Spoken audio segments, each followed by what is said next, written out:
Este es el video que les quería mostrar, que es referente a los temas que vimos en clase.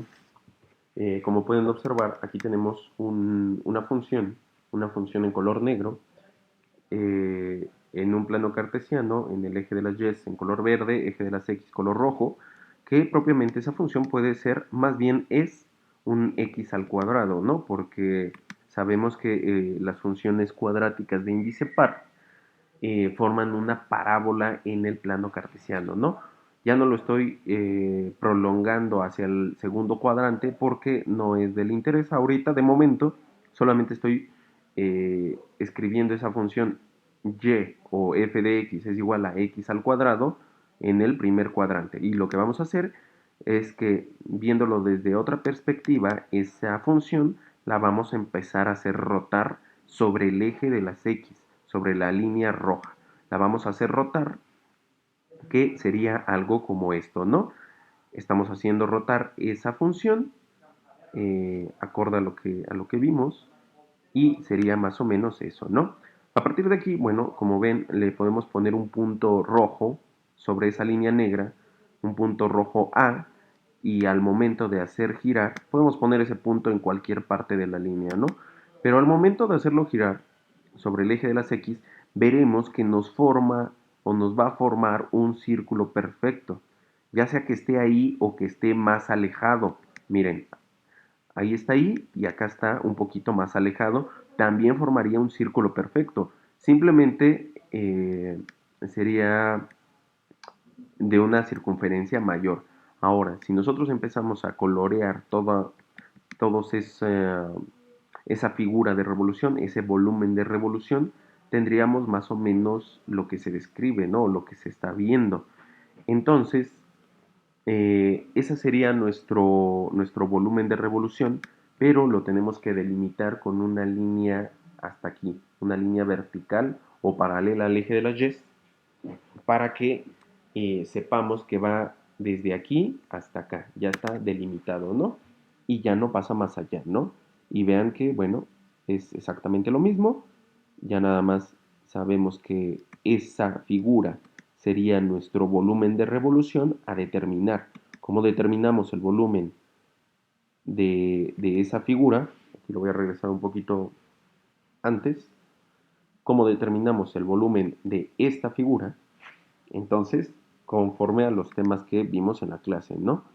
Entonces, para hacer eso, tenemos aquí, visto desde otra perspectiva, tenemos nuestra función, dibujamos un pequeño rectángulo dentro de nuestra función y de la misma forma lo empezamos a hacer rotar. Ese rectángulo, el ancho de ese rectángulo será el ancho de nuestro disco, porque al hacerlo rotar, vean que se nos va a formar un disco. Al hacer rotar ese rectángulo, se nos va a formar un disco. Ahí tenemos nuestro disco sobreexagerado interno. Y entonces lo que tenemos que hacer es poner muchos discos, ¿no? Muchos discos ahorita se ven de manera sobreexagerada. Ahí tenemos 1, 2, 3, 4, 5, 6, 7 discos de manera sobreexagerada, pero acorde a lo que vimos, tiene que ir cada uno de esos discos, o la anchura de cada uno de esos discos debe de ser bien pequeñita y muchos, ¿no? Muchísimos discos, muy poca la anchura y muchísimos discos. Vean, ahí ya sería cada vez más y más discos, de forma que cuando tendamos al infinito esos discos, nos resulte en el volumen de revolución. Aquí está sobreexagerado este disco que está aquí adentro de la figura verde, del volumen verde, para ver que su anchura o la anchura del rectángulo sería diferencial de x. Tiene que ser diferencial de x. Como les decía, un diferencial de x o un diferencial indica muy pequeño, un cambio muy pequeño. Por eso le llaman en cálculo diferencial la razón de cambio, ¿no? O el cambio instantáneo, que prácticamente es imperceptible. Eso es un diferencial, ¿no? Tenemos nuestro eje de las X, nuestro diferencial de X, que es el ancho de cada uno de los rectángulos, y nuestro radio, que como vimos en clase, nuestro radio depende de la función que estemos viendo en cuestión. En este caso, nuestra función es x al cuadrado. El radio depende de la función o es igual a la función. Entonces, si está girando sobre el eje de las x, entonces tendríamos que nuestro radio, si nuestra y o nuestra función es x al cuadrado, entonces nuestro radio es x al cuadrado. Y entonces, para determinar el volumen de un disco, sabemos que pi por radio al cuadrado por la altura es el volumen de un cilindro. Un disco es un cilindro, pero muy pequeño, ¿no? Con altura muy pequeña. Entonces, sustituyendo, tenemos como el radio es igual a la función y la función vale x cuadrada, pi por x cuadrada al cuadrado y la altura es nuestro diferencial de x, tendríamos lo siguiente, que reescribiéndolo, creo que ya nos alcanza a ver, pero sería pi por x cuarta por diferencial de x. Entonces, este sería el volumen, no se alcanza a ver mucho, pero es pi por x a la cuarta por diferencial de x. Este sería el volumen de un solo disco. Volumen de un solo disco, pi por x a la cuarta por diferencial de x. Si nosotros sumamos todos los volúmenes de todos los discos, tendríamos la sumatoria del volumen de todos los discos, ¿no? Y los discos, ¿a cuántos tienen que ser? Infinitos, ¿no? Entonces, eh, usamos un límite, ¿no? Un límite de n tendiendo a infinito, de discos. Los discos tienden al infinito y la anchura de los discos tiende a cero. Entonces, los discos se hacen cada vez más y más delgados para finalmente conseguir el volumen total de nuestra figura de revolución o nuestro volumen de revolución. Nuestro volumen total, sustituimos la sumatoria por el signo de la integral, tenemos que, y si le asignamos que va desde 0 hasta 1, ya tendríamos una integral definida, ¿no? O una sumatoria definida. Desde 0 hasta 1 de pi por x a la cuarta por diferencial de x. Resolviendo esa integral definida, como ya sabemos por varios métodos, directos o por varios métodos, ya sabemos que eso vale pi quintos, ¿no? Unidades cúbicas. Evidentemente ya se mide esto en unidades cúbicas, ese volumen de revolución. ¿Correcto, jóvenes? Algo que también les quiero mostrar es que no necesariamente nuestra función, la que está en color negro, no necesariamente tiene que girar sobre el eje de las X, puede girar sobre el eje de las Y, como aquí lo vamos a ver, vean. Empieza a girar nuestra función, pero ahora sobre las y, ¿no? Y lo mismo, si nosotros le ponemos un punto, lo regreso un poquito, si nosotros le asignamos un punto a esa función en negro, un punto rojo A, y como está girando sobre el eje de las y, también va a formar un círculo perfecto, ya sea que esté ese punto ahí o en cualquier otra parte, ¿no? Simplemente va a cambiar la circunferencia de los círculos, ¿no? Vean, entonces, iluminando más o menos lo que describe esa rotación de esa función, más o menos sería eso, ¿no? O más bien sería eso. Entonces, lo que nos falta es delimitarla, esa función, con un tope o con una línea, ya sea una línea perpendicular al eje de las y o paralela al eje de las x, que delimita ya la función y que ya no se extiende indefinidamente, ¿no? Por eso se les llama integrales definidas, porque ya están definidas hasta cierto intervalo. Entonces, lo mismo, al hacerlo girar, ya nada más vemos que llega a un tope que ya no debe de traspasar, porque es definida. Y en una similitud tenemos que hacer lo mismo que cuando giraba sobre el eje de las X. Tenemos que poner o inscribir o suscribir muchos discos, infinitos discos de infinito, de grosor muy pequeño. Aquí ya está visto de manera sobreexagerada. Ahí tenemos un disco de manera horizontal adentro de lo verde. Entonces, ese disco va a tener una altura diferencial de y. ¿Por qué? Porque estamos rotándolos o estamos en el eje de las y y debe de ser diferencial de y porque al momento de integrar vamos a tener que integrar respecto a y vamos a necesitar un diferencial de y. Por eso ahora nuestra anchura de nuestros discos, de cada uno de nuestros discos, tiene que ser diferencial de y muy, muy, muy pequeños, ¿no? Tendiendo al cero esa anchura. Entonces, eh, aquí nos faltaría lo que es el radio, pero vean que aquí, escuchen bien las palabras que les voy a decir, jóvenes, porque es un, pues no es confuso, pero simplemente para que lo tengan claro. Cuando nosotros rotamos un área en el eje de las X, yo les dije que el radio es igual a la función, que el radio es igual a f de x. ¿Y por qué es igual a f de x?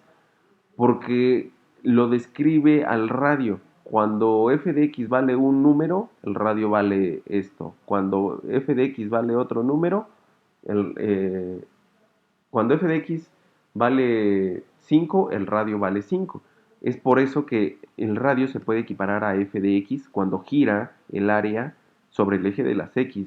Pero cuando el área gira sobre el eje de las y forma ese volumen de revolución, nuestro radio va a depender ahora de las x, no va a depender de las f de x, ahora va a depender de las x, porque la x le va a determinar la altura de ese, el radio más bien, perdón.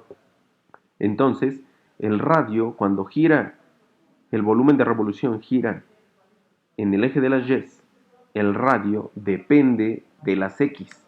¿Y cuánto vale x?